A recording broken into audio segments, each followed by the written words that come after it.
ExxonMobil is an American multinational oil and gas corporation headquartered in Irving, Texas, and is currently one of the largest companies in the world. As of 2020, it was ranked number 3 on the Fortune 500 list, which ranks the largest corporations in the United States by total revenue. In this video, I'm going to examine whether ExxonMobil is a buy in 2020 and if it should be a focus in your long-term dividend stock portfolio.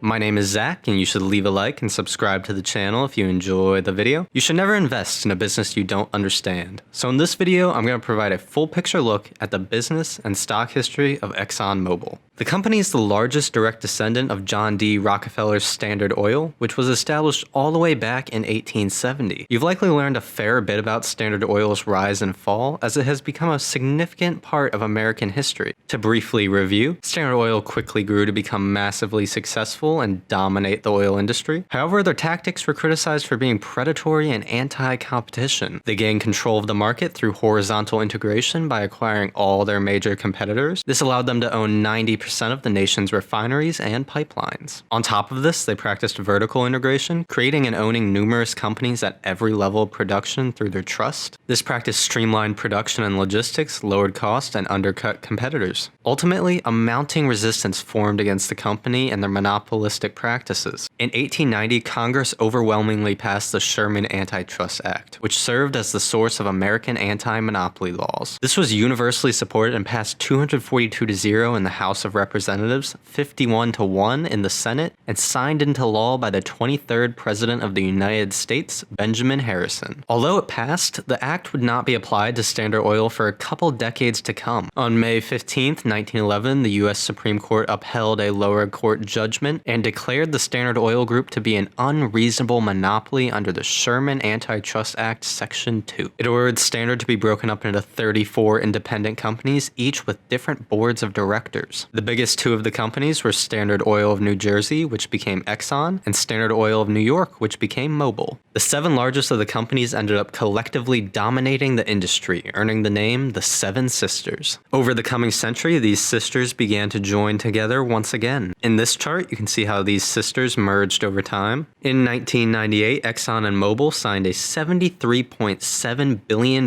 merger agreement, forming a new company called ExxonMobil. So what does ExxonMobil's business look like today? It can be broken down into 3 main segments: upstream, downstream, and chemical. The upstream division makes up the majority of ExxonMobil's revenue, accounting for approximately 70% of the total. This segment contains their exploration, extraction, shipping, and wholesale activities. This all adds up to make ExxonMobil one of the world's largest producers of oil and natural gas. The downstream division is their second largest sector and contains their marketing, refining, and retail operations. They've developed a global network of manufacturing plants, transportation systems, and distribution centers that provides fuels, base stocks, lubricants, and other products to customers. Chemical is their smallest division, but is an important part of their long-term growth strategy. ExxonMobil is currently one of the largest chemical manufacturing companies in the world. They make countless basic chemicals which serve as building blocks for many of the products that are essential to modern life. For example, they help create plastic packaging, automated bumpers and interiors, tires, construction materials, food and drink containers, appliances,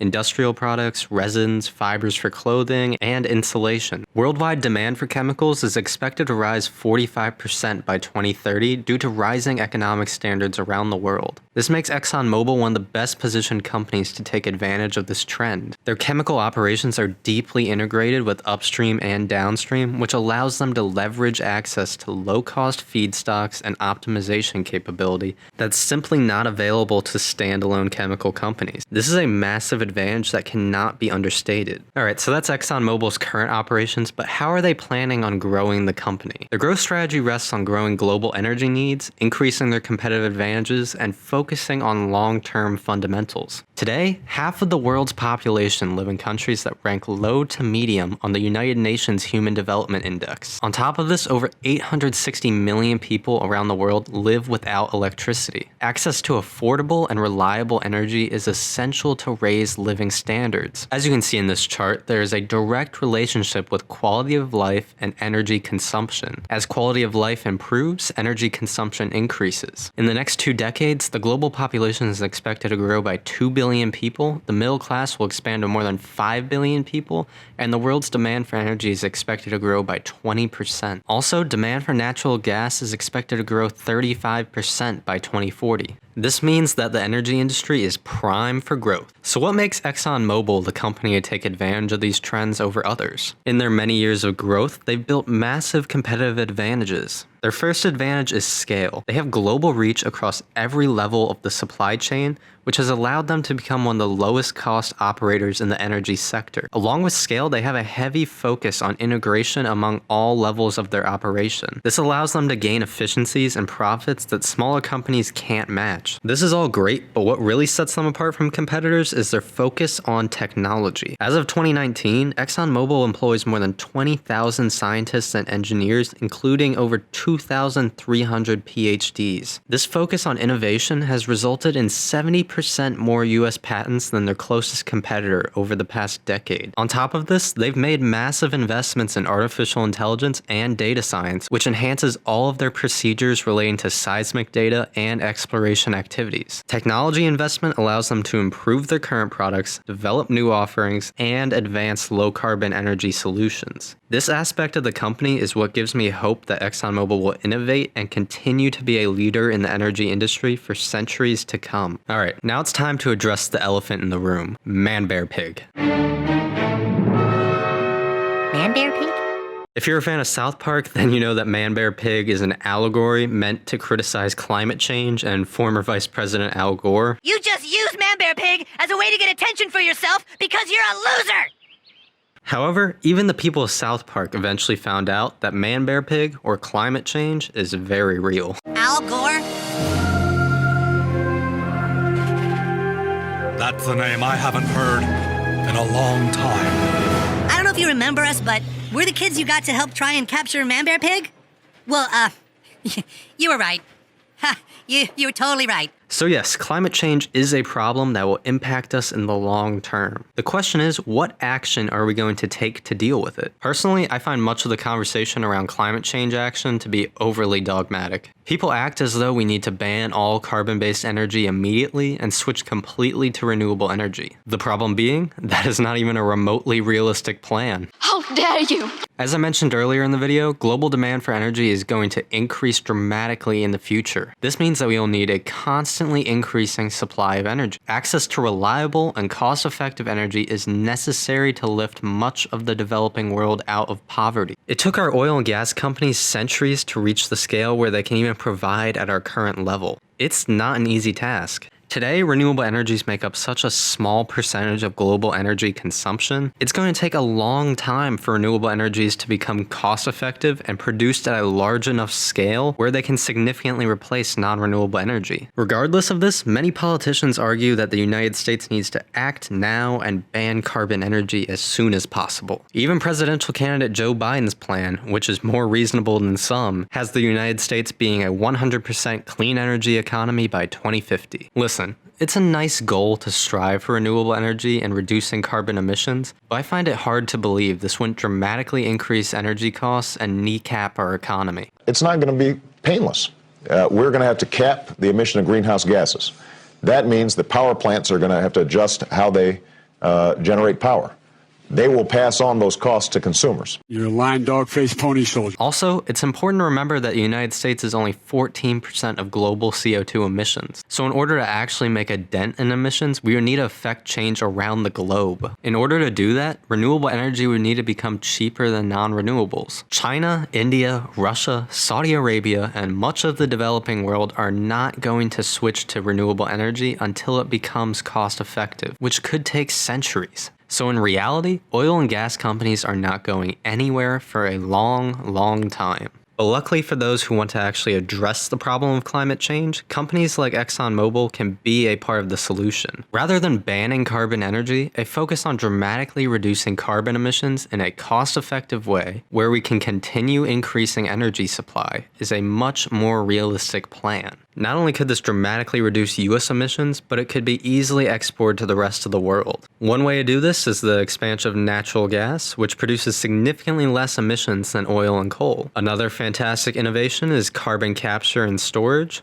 This is a system where CO2 is captured from large point sources such as factories or power plants and transported to storage sites where it will not enter the atmosphere. This seems to be the most practical way to significantly reduce emissions and continue the growth of energy around the world. ExxonMobil is making massive investments in these areas, and I'll include a link in the description with more information. It's important to remember that reducing emissions through the means I just mentioned and investing in renewable energy are not mutually exclusive. Doing both allows the world to meet its energy demands and continue the progression of humanity while still addressing the problem of carbon emissions. Even ExxonMobil is investing in renewable energy by developing biofuels from algae. Sorry if I went into too much detail on the climate change aspect of Exxon, but I feel that it's just a vital thing to understand if you plan on investing in ExxonMobil for the long term. Alright, so now that we understand the business fundamentals of ExxonMobil, it's time to look at the stock as a dividend investor. The company's revenues are largely dependent on the price of oil, which is quite volatile. This exposes it to a fair degree of external market forces. So as you can see, over the past 5 years, the company has seen rather stable revenues and profits, around 260 billion revenue and 55 billion profit. However, the company has had much larger revenues in the past. For example, from 2010 to 2014, the price of oil was much higher, which resulted in larger revenues. In 2020, we saw the price of oil drop due to a decrease in energy demand from the economic shutdown. The price reached one of the lowest in recent history, indicating that the revenues will be lower in 2020. However, it's important to note that the price of oil has historically always stabilized whenever a large drop-off has occurred. The ExxonMobil dividend has seen 38 years of dividend growth with a 4.9% 5-year growth rate and a current